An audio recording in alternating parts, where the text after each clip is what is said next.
Les antivaleurs sous les fourches que c'est barbant. Les antivaleurs sous les fourches codines de nos chroniqueurs. Un an après la prise du pouvoir, d'autres diraient la prise de responsabilité du CNRD, d'autres diraient le coup d'État, des lendemains qui déchantent pour les acteurs politiques.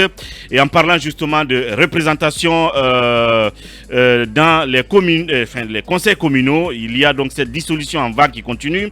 C'est là-dessus que nous donnerons la parole à présent à monsieur Abdoulaye Ba. Il est ex-président de la délégation spéciale de Kindia et membre du bureau politique de l'UFDG. Monsieur Ba, bonjour.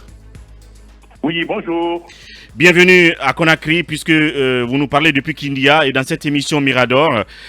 Talibé Bari, première question. Alors, monsieur Abdoulaye Ba, on sait que vous avez été président de la délégation spéciale de Kindia, mais avant d'en arriver à cette question, il y a que on parlait tantôt du schéma du cadre de dialogue vers lequel on s'achemine au visa des efforts de la CEDEAO et de la volonté, dit-on à présent, du président de la transition de laisser les coups de franche au Premier ministre en vue de la mise en place de ce cadre de dialogue. Est-ce que le schéma que propose Dr Fodou Fofana, le CNRD et le gouvernement d'un côté, vous, c'est-à-dire ANAD, CORED, FNDC politique et comment dirais-je, et le RPG Arc-en-Ciel de l'autre côté, est-ce que c'est ça le schéma unanimement partagé à la NAD? Oui, bien, merci pour l'invitation.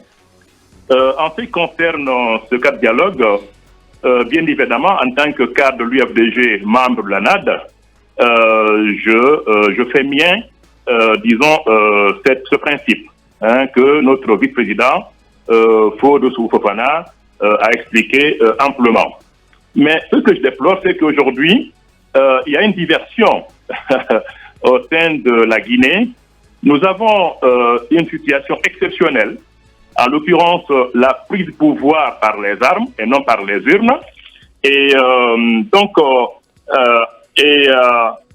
lieu que ce soit la junte militaire qui donne grand compte à la CEDEAO, l'institution suprarégionale, aujourd'hui, le problème est déplacé à l'intérieur de la Guinée entre la junte et la classe politique. Donc, le problème est déplacé et c'est ce qui me rend triste. Autrement, c'est la junte guinéenne, à l'image de celle du Burkina Faso et du Mali, qui devrait faire avec la CEDEAO. Aujourd'hui, c'est plutôt la CEDEAO et, disons, et les partis politiques guinéens qui sont dans un cadre de dialogue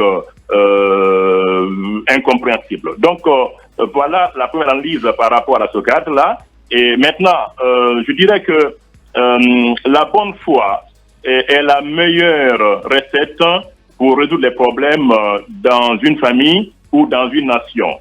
Quelle que soit l'intelligentsia guinéenne ou quels que soient les cadres que les partis politiques pourraient proposer ou bien la junte, s'il n'y a pas une volonté sincère de s'entendre sur ce qui est bon pour la Guinée. Une volonté sincère de part et d'autre, vous êtes d'accord là-dessus? Bien entendu, une volonté sincère, même saine, en tant que Guinéen, de la junte militaire et du gouvernement guinéen et des partis politiques, parce que nous sommes tous Guinéens, je vous assure, la Guinée ne verra jamais le bout du tunnel. Et je finis en concluant par cette analyse personnelle.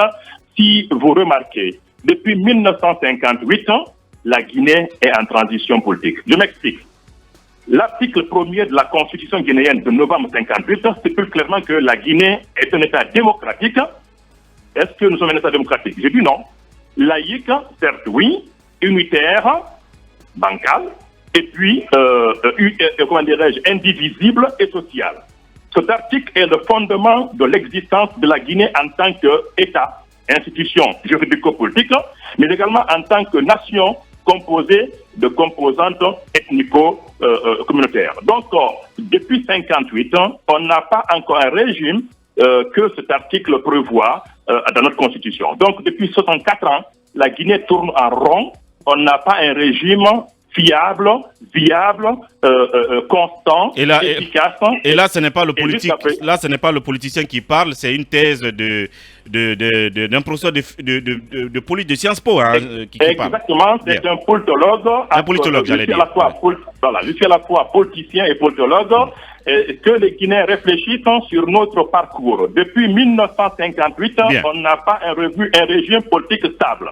Sékou Touré est mort. Après sa mort, que Conté a pris le pouvoir. Le régime est tombé avec les conséquences humaines qu'on a eues à Kindia ici, la mort, n'est-ce pas, des anciens dignitaires. Conté est mort, David est venu avec les conséquences qu'on a vues. Et puis après, Konaté et Alpha Condé, qui est un civil, intellectuel soi-disant, mais aucun régime n'est resté stable, n'a pu continuer. Et donc, si Doumbouya arrive aujourd'hui, de grâce, stabilisons la Guinée, conjuguons nos efforts, regardons-nous en frères, soyons sincères et mettons en place un régime politique à la guinéenne pour que ce pays soit stabilisé et pour que ce pays puisse décoller et pour que les Guinéens soient en paix. Alors, Diarra, pour continuer. Alors, M. Ba, j'aimerais justement savoir pourquoi l'ANAD exige mordicus que les partis politiques que vous estimez déjà acquis à la cause du CNRD soient exclus de ce cadre de dialogue. Qu'est-ce que cela pourrait vous rapporter concrètement? Alors, écoutez, moi j'aurais plutôt proposé, sincèrement, parce qu'il faut être sincère, à l'image du président Sékou Touré, les partis politiques, les coalitions politiques qui ont pu bénéficier des 15 petites places, c'est petit pour la classe politique guinéenne. Là aussi, je dénonce cette façon d'exclure la classe politique qui est habilitée à exercer l'activité politique dans ce pays. La junte s'est invitée dans un secteur d'activité humaine en Guinée, en l'occurrence le secteur politique à l'image des secteurs économiques, culturels, tout ce que vous connaissez, ou médiatiques. Ce n'est pas leur domaine d'expertise. Bref. Ceux qui ont été choisis à travers les coalitions pour représenter la classe politique au CNT, je pense que là, nous avons là une recette, nous avons là une solution pour pouvoir représenter la classe politique dans ce dialogue. Voilà. Alors maintenant, pourquoi allons-nous dialoguer? Que voulons-nous en dialoguant? Ça aussi, c'est une question qui taraude les intellectuels. Si vous demandez un dialogue... Mais Monsieur Ba, Lalande, vous voulez la réduction de la durée de la transition, par exemple? Oui, alors, vous avez raison, entre autres, mais en tant que politologue, la revendication aujourd'hui, la plus efficace et qui sied à la circonstance, au contexte politique, c'est demander, n'est-ce pas, que la classe politique participe à la gouvernance transitoire. Donc, demander que ce gouvernement dont nous sommes absents puisse, n'est-ce pas, avoir des représentants des partis politiques et de la classe, la société civile. Donc, un gouvernement vous demandez un gouvernement d'union nationale. Absolument. Vous demandez oui, en tant que politologue, je fais le distinguo entre appelé par politicien de l'ANAD et politologue. La solution de la crise en Guinée aujourd'hui, c'est la mise en place d'un gouvernement représentatif de toutes les composantes nationales. À l'image du CNT. À l'image du CNT. À l'image du CNT et du Mali. Et comme c'était le cas sous Sekouba Konaté. Exactement. À ce moment-là, la Guinée sera en paix. Mais comment voulez-vous que nous puissions... Donc le problème, c'est un problème de partage de pouvoir, c'est ça? Absolument. On est dans le domaine foncièrement politique. La politique est par exemple le domaine le plus utilitaire, donc par intérêt. Donc on ne peut pas bénéficier des avantages de la politique si on est exclu du système. Et en sciences politiques, si vous êtes exclu du système, vous subissez le système. Donc aujourd'hui, si j'ai un conseil à donner à la classe politique pro-démocratique, c'est d'exiger la dissolution du gouvernement de Doumbouya et mettre en place un gouvernement d'union nationale ou de mission politique qui va gérer les affaires politiques et qui vont conduire la Guinée vers l'organisation des élections politiques, en l'occurrence municipales, parlementaires, présidentielles. Est-ce que par la même occasion, vous proposez un Premier ministre ici, donc, de la classe sociopolitique, désigné comme c'était le cas sous Sekouba Konaté par les acteurs sociopolitiques? Absolument. Je vous assure, on ne peut pas gérer le domaine d'une activité sociale, quelle qu'elle soit, en excluant les acteurs qui ont, n'est-ce pas, les diplômes ou, n'est-ce pas, qui ont le droit d'y exercer. C'est dans les médias. On ne peut pas vous... Je finis. Donc aujourd'hui, sincèrement, tout le reste n'est que philosophie et théorie.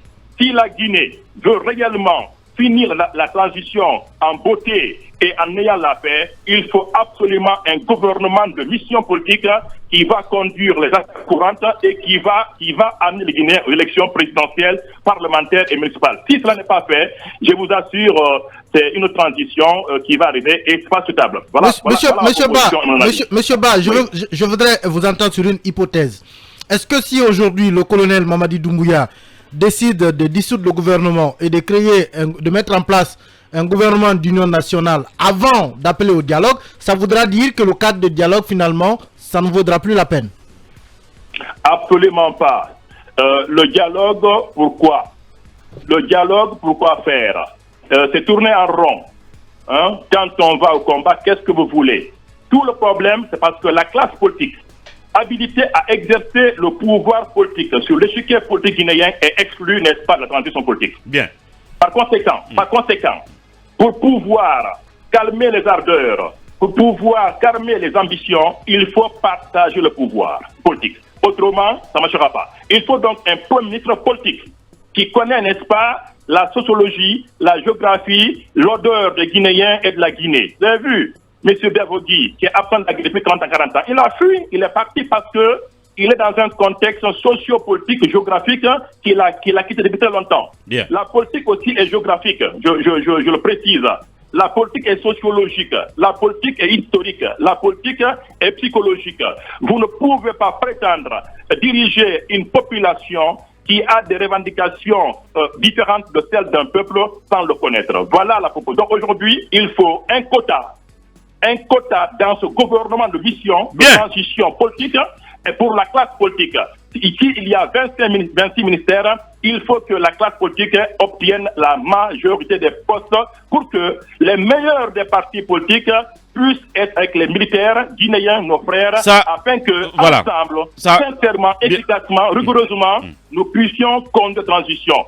Alors, le bilan de transition, c'est la fin du processus transitoire en faisant quoi? En organisant l'élection politique dans les conditions les meilleures. Voilà. Ça, c'est le bilan. On ne peut pas faire un bilan à mi-chemin. Abdoulaye Ba qui parlait sans état d'âme, un politologue, comme il a dit, et nous allons le garder en tant que politicien cette fois-ci, puisqu'il va parler de cette question de dissolution en vague des conseils communaux. Mohamed Kaba, quelqu'un te menace sur la toile. Si jamais tu attaques l'UFDG, ils diront des choses à Madame Kaba. Une pause.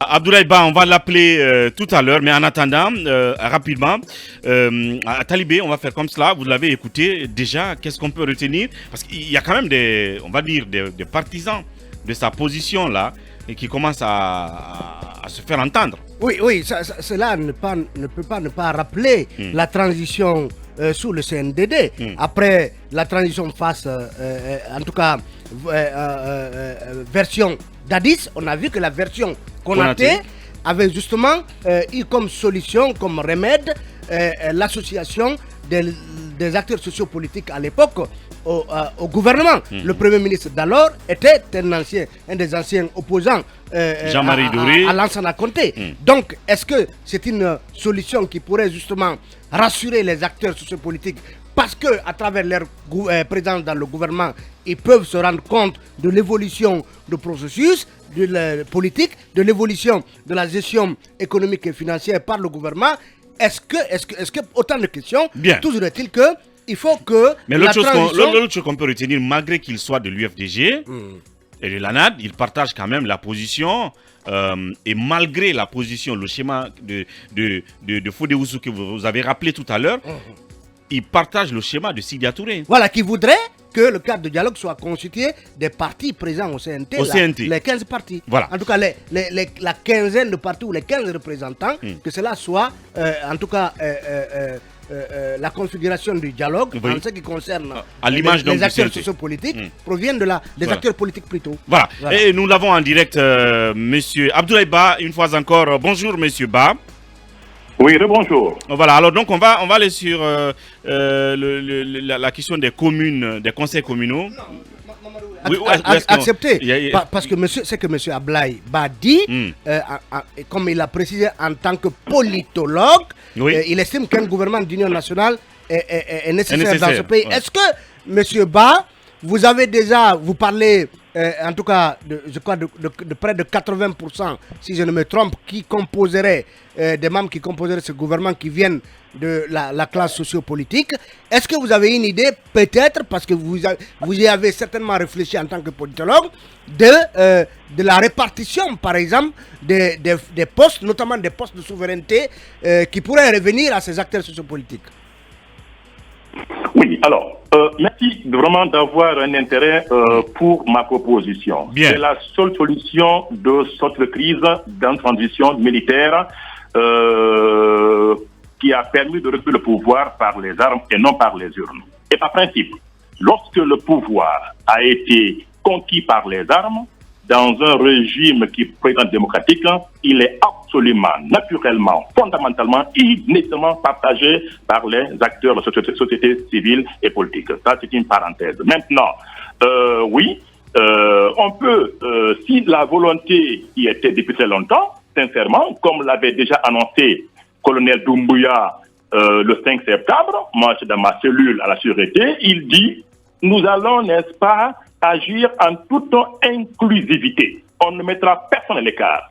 On l'a cru. Donc, cela devrait se traduire par, n'est-ce pas, la composition d'un gouvernement national. Un gouvernement politique, puisqu'il est question d'aller vers l'élection politique pour meubler les fonctions politiques.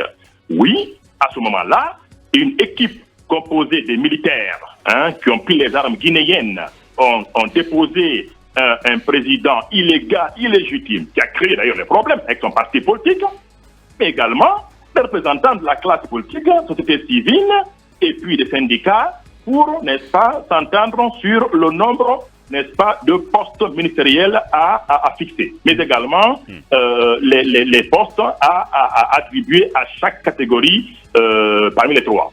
Les postes de souveraineté comme la défense nationale, la sécurité, dans une transition militaire, reviendrait d'emblée aux forces de défense et de sécurité. Bien.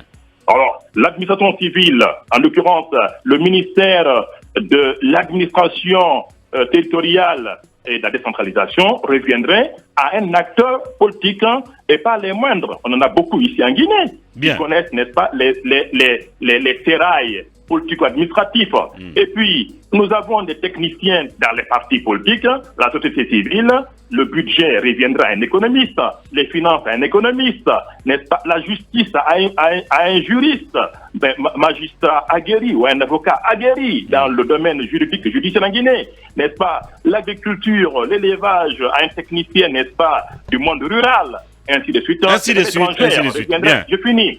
L'affaire étrangère reviendrait, n'est-ce pas, à quelqu'un qui a fait relations internationales. Bien. Chacun dans son domaine. Dans le domaine de la communication, les médias d'emblée reviendraient à un journaliste, n'est-ce pas? Le domaine travail, fonction publique, reviendra à un acteur des syndicats. Voilà, disons, un petit exemple de répartition des postes ministériels en fonction de l'expertise de chaque individu provenant de chaque catégorie sociopolitique. Oui, Emmanuel. Alors, monsieur Ba, il y a quand même cette proposition, en tout cas, qui semble, de mon point de vue, assez pragmatique, surtout venant d'un homme comme vous. Et j'ai quand même, j'ai quand même envie de comprendre aussi, parce que la question nodale, l'une des questions nodales, c'est la durée de la transition, qui est aujourd'hui fixée à 36 mois. Est-ce qu'aujourd'hui, si le colonel ouvre le gouvernement aux acteurs politiques, comme vous venez de le suggérer, et maintiennent quand même, parce que c'est aussi cela la négociation, lâcher du lest et demander autre chose. C'est-à-dire, il lâche le gouvernement et maintient quand même les 36 mois. Est-ce que ça ferait moins de conflits? J'avais dit le 14 avril sur vos antennes que la transition guinéenne ne parviendrait rien à faire sans la classe politique. Je l'avais dit. Et nous sommes justement, après 5 mois, dans un imbroglio. Les 36 mois ont été fixés de façon unilatérale. Or, nous sommes dans une nation. M. Kole Doumbouya, quelle que soit sa bonne volonté d'aimer la Guinée, d'aimer les Guinéens, de vouloir changer de pays, de grâce, nous sommes des Guinéens au même titre que lui. Il faut qu'il nous respecte. Il faut qu'il nous fasse, participer à la prise de décision au plus haut niveau de l'État. Les 36 mois ne sont pas valables. Dès l'instant où un groupe d'individus, n'est-ce pas, inconnus, des Guinéens, qui fixent une durée d'une transition politico-militaire sans les Guinéens. Ça ne marchera pas. Tout ce qui est fait en votre absence, sans vous, disait Mahatma Gandhi, est fait contre vous. Bien. C'est dans la théorie, c'est dans l'histoire. Donc, si un gouvernement avec pragmatisme, réalisme et courage politique, et même témérité politique, Colonel Doumbouya comprend et son équipe comprennent qu'ils ne pourront rien faire sans les autres Guinéens que nous sommes, à ce moment-là, la durée de la transition, malgré les 12 mois passés, fera objet d'une réflexion de la part d'une commission ou d'un collège de sages ou d'intellectuels ou de politiques et de militaires en toute transparence pour que ce soit une et en toute inclusivité et respect et sincérité, Bien. que ce soit, n'est-ce pas, une transition fixée Bien. par des Guinéens connus à visage découvert. Et dans 6 mois-là, ça ne marchera pas. Et puis ensuite, je vous fais une confidence. Même si les 36 mois-là passent parce qu'ils ont les armes, ils ont la force, n'est-ce pas, la force, comme disait Thomas Hobbes, la force légitime. Hein, même si ces 38 mois-là sont imposés Guinéens, qui vous dira qu'il y a une garantie que la Guinée sorte de la transition politique? Non, c'est bien. Bien. On continue, Mohamed Kaba. Alors, M. Abdoulaye Ba, moi je vous ai écouté attentivement. On vous entend parler, votre souhait aujourd'hui, c'est la mise en place d'un gouvernement d'union nationale. Ce qui veut dire clairement que vous ne battez pas pour la République, vous battez pour des intérêts partisans. Alors moi, il y a une question qui taraude mon esprit, M. Ba. Quel a été enfin l'objectif ou le but d'exclure Ousmane Gawal à l'UFDG, si toutefois vous voulez tous aller, entre guillemets, à la mangeoire? Non. Je ne me permettrai pas, n'est-ce pas, d'aborder une question d'individu dans une émission d'une grande radio de grande écoute, sincèrement. Bien. Je vous dis, attendez, Kamba, il faut la radio est une école. Il y a des millions de gens qui écoutent à travers la Guinée et à travers le monde. Donc, il faut qu'on soit sérieux, il faut qu'on soit intellectuellement... Vous ne voulez pas aborder la question de Gawal, ça se comprend. Okay. Oui, je réponds à la question. Il ne doit pas esquiver la question. Bien.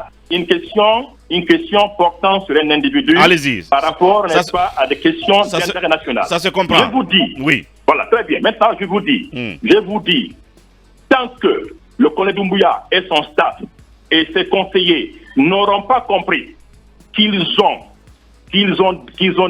défait un président qui a violé les conditions du vivre ensemble, ce qui a donné à l'équipe militaire le succès escompté du 5 septembre et du 2 octobre, en mettant en place une équipe gouvernementale nationale, je dis bien composée des syndicats que vous êtes, la société civile guinéenne et des partis politiques, pour que cela soit une institution politico-sociale administrative, ça ne marchera pas. Bien, en fait là, ce qu'on doit comprendre par là, comprenez-nous bien, c'est que même si le colonel a puisé dans certains partis politiques des gens qui sont allés au gouvernement et dans la société civile aussi, cela n'a pas été assez représentatif et peut-être pas même, si vous voulez, avec consentement ou, n'est-ce pas, bénédiction de ces entités. C'est ce que vous voulez dire?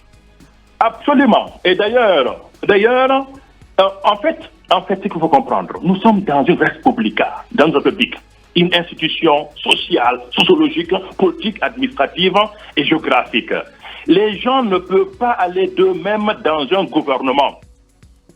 C'est les corporations légalement constituées, reconnues de par la loi à travers le pays, qui doivent, comme le CNT, qui doivent choisir, n'est-ce pas, les représentants qui vont représenter les institutions dans le gouvernement. Et voilà le bémol. C'est ça où tout est faussé. Bien. On n'a pas donné, la réclamation de la victoire du FDG. On pouvait le faire. Rien ne peut nous empêcher de le faire. Mais on a mis une virgule là-dessus. On pouvait exiger que la charte ne soit jamais opérationnelle dès l'instant où ceux qui rédigés ne sont pas connus et que le contenu n'est pas connu Guinéen. On a laissé passer parce qu'on avait estimé que la bonne foi y était. On a laissé passer la mise en place d'un gouvernement en espérant et en estimant et en souhaitant que c'était un gouvernement qui allait œuvrer dans le domaine politique, administratif et social pour que nous quittions ce timbre-glio depuis 1958 en nous donnant une fois pour toutes une république démocratique. Ce n'est pas le cas. Et aujourd'hui, ils sont embourbés. Il faut les aider. Et qui va les aider? C'est les corporations nationales composées de ces trois catégories pour que Kone Doumbouya puisse sortir, comme l'a disait Dr Makale, la tête haute. Bien, oui, mais Dr Ba, en 30 secondes, juste en 30 secondes. Dr Ba, moi je ne comprends pas votre position. Donc moi je ne suis pas... Attendez. Non mais docteur, vous ne répondez pas à ma question, donc moi je suis d'accord. Il a répondu à sa manière en fait. Oui. Ceux qui sont partis. Ils ne sont pas représentatifs, c'est pas eux qui les ont envoyés, c'est la réponse. Non, ce que je veux lui dire, comment on peut se retourner contre son bienfaiteur, je ne comprends pas ce revirement. Vous étiez en prison, c'est le colonel qui vous a libéré. Aujourd'hui, vous sortez le sécateur contre le même colonel. Bien. Dites-moi. Attends, Kaba. Oui. Il ne faut pas faire une diversion. Non, c'est pas une diversion. Attends, je reprends la question maintenant. Bien. Je reprends la question de Monuma sur Dioma FM. Je vous dis, dans le monde entier, lorsque une armée républicaine défait un président illégal et légitime, le premier acte historiquement posé, c'est la libération des prisonniers politiques victimes de ce régime qui a été défait. Ce n'est pas de la charité, c'est de la réalité politique et c'est du pragmatisme et, n'est-ce pas, ça va dans le sens, n'est-ce pas, de l'apaisement. On n'a jamais vu... Comme le CMRN l'a fait en 84. Oui, l'a fait, parce qu'on a été injustement mis en prison. Bien. Où sont les usines à Kindia? En fait, c'est une doctrine qui le veut. Attendez, non. Donc, ce qu'il a fait, il n'a fait que son travail. En prenant Alpha Condé dans le palais présidentiel guinéen, en le sortant là-bas, il n'a fait qu'une mission nationale. Et en tant que légaliste, vous cautionnez un coup d'État. Bien. Merci. On va évoluer. Akumba, rapidement. Le temps fait défaut. Il nous reste pratiquement... Bien. Donc, je vous dis que les SDS dans le monde entier, aux États-Unis, les Marines avaient menacé Trump, n'est-ce pas, de le mettre dehors à la Maison-Blanche s'il résistait de rester. Ce qu'ils ont fait ici, c'est pareil. Donc, il faut que tu comprennes, l'armée républicaine, dans un État quel qu'il soit, est au service de l'intérêt national. Ce qu'ils ont fait, leur mission, leur mission régalienne et souveraine. Voilà, on va continuer, Akumba, là-dessus. Au fait, il n'est pas difficile de comprendre M. Ba, parce que lorsqu'il y a révolution des palais, il y a forcément 3 étapes. C'est l'étape de la libération que d'autres appelleraient l'étape de la libéralisation par extension à d'autres activités. Il y a, si vous voulez, l'étape de la transition et enfin, il y a l'étape de la consolidation de la démocratie. Absolument. Voilà, c'est des doctrines qui peuvent échapper, c'est des passages qui peuvent échapper à certains de nos concitoyens, ne vous fâchez pas. Merci. Mais moi, j'aimerais savoir, à votre avis, une fois un gouvernement d'union nationale mis en place, quel pourrait être le plan de relance du dialogue, ou bien on pourrait en ce moment s'en passer du dialogue pour aller directement vers un processus électoral, j'aurais dit vers un processus de rétablissement de l'ordre constitutionnel. J'aimerais bien avoir de votre plan, quelques points de votre plan, de comment on pourrait conduire le processus du dialogue après une éventuelle mise en place d'un gouvernement d'union nationale. Merci Akumba. Question intelligente. Et une petite attaque. Si je peux me permettre de donner un conseil à mes collègues politiques aujourd'hui qui œuvrent pour une sortie heureuse et heureuse de la transition, c'est que le dialogue alors va avoir un mobile et une finalité. C'est laquelle? C'est absolument la mise en place d'un gouvernement d'union nationale comme on dit au Mali et un gouvernement de mission politique. Bien. Donc, ce dialogue va déterminer les critères, les b.a.-ba de la composition du nouveau gouvernement de transition, le quota attribué à la classe politique dans son ensemble. Moi, je n'exclus personne. Nous sommes tous des Guinéens. Et en plus, je précise ici que la classe politique guinéenne ne doit pas se permettre de tomber dans cette spirale d'opposition interne à la classe politique. C'est malheureux et c'est inintelligent et ça crée une confusion sur nos concitoyens. Nous ne sommes pas des ennemis. Nous sommes des adversaires politiques, certes, mais nous ne devons pas créer des oppositions au sein de la classe politique vis-à-vis de la junte. C'est contre-productif et c'est humiliant pour notre statut. Bien.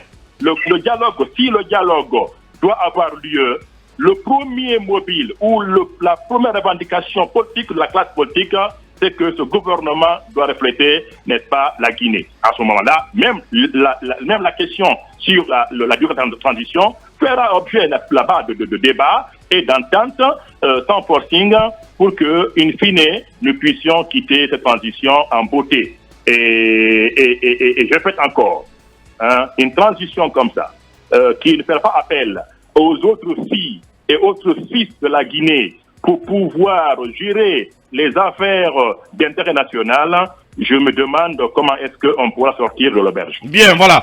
Diarra Guirassy, on va continuer avec vous. Oui, M. Ba, moi, je vais tout de suite sortir du cadre de dialogue et puis me focaliser sur les communes. Vous savez quand même que ces derniers temps, le colonel Mamadi Doumbouya a dissous plusieurs conseils communaux dans le pays. Et parmi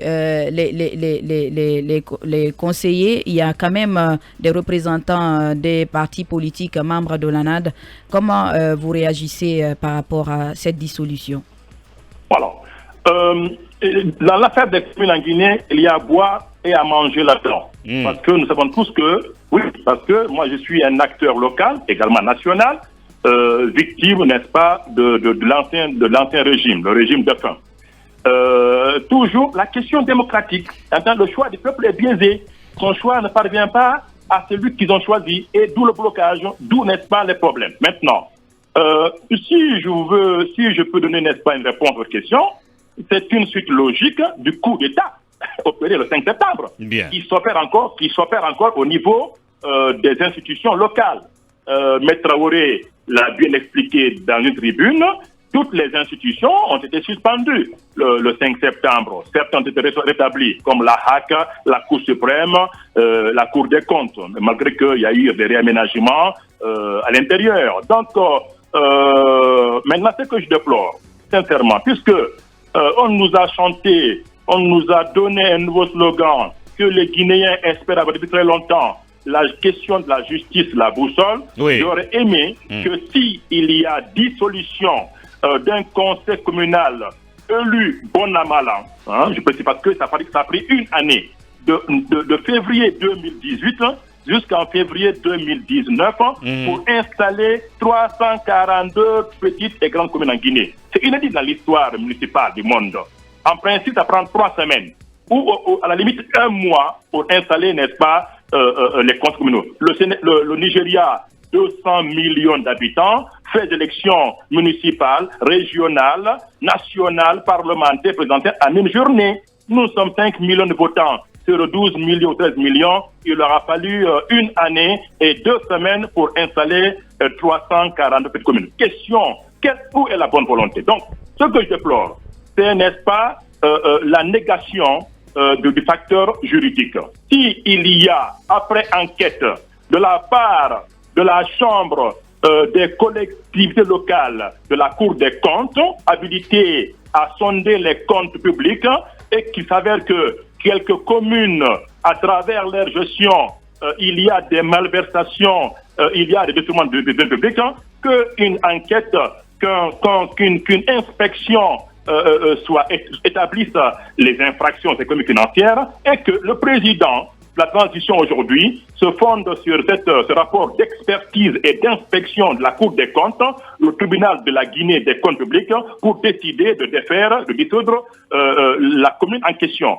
Ça aurait été une beauté juridico-politique, mais aujourd'hui, il y a des communes comme Mamou qui contestent cette décision, enfin, cette accusation de vol d'argent. Alors, voilà ce que je déplore. J'aurais aimé que les conseillers juridiques du président lui suggèrent d'utiliser la boussole juridique, puisque les institutions existent, pour sonder et décider en conséquence quel est le conseil communal, disons, à dissoudre ou bien à garder. D'autant plus que en février 2023, les 5 ans relatifs au mandat des communes en Guinée arrivent à échéance. Donc je pense qu'on peut laisser certaines communes non coupables de malversation financière, et puis après, organiser en toute tranquillité et en toute sérénité et en toute efficacité l'élection locale et en misant sur des valeurs locales. Vous laissez tout simplement que leur mandat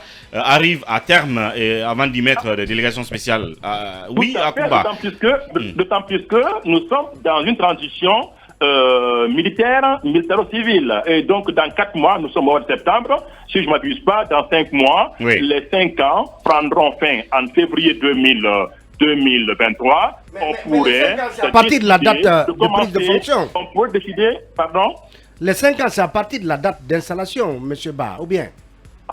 Non, les 5 ans, c'est à partir de la date d'élection. Ah, d'accord. Maintenant, le gouvernement guinéen, le gouvernement guinéen a pris 1 année, 2 semaines, enfin, le régime de fin pour pouvoir meubler à sa guise en fonction de la tête des gens, des communes qu'il trouvait stratégiquement, politiquement bénéfiques à sa cause, le 3e mandat. Bien, alors oui. Et ça n'a rien donné. Voilà. Et puis, il y a 2 derniers éléments d'analyse sur les communes. Elles n'ont pas été efficaces. Hein? Il a fallu que regardez l'imbroglio, regardez la confusion dans ce pays. Les communes ont été créées par la loi pour pouvoir assister l'État national dans l'exécution des tâches légères nationales, en parmi lesquelles l'assainissement de la géographie municipale. C'est le mobile de la création. C'est le mobile pour lequel l'État central, l'État unitaire guinéen, a décidé de se défaire d'une portion de son pouvoir politique en l'attribuant à des institutions créées constitutionnellement. En l'occurrence, les communes comme en France. Et la mission première des municipalités dans le monde entier, que ce soit à New York, à Paris, à New Delhi, à Dakar, c'est l'assainissement de l'espace physique, en l'occurrence géographique et humain des collectivités. Bien, voilà. Et même ça, elles n'ont pas été capables de faire de Kaloum, siège des institutions, jusqu'à Yomu, jusqu'à Koundara.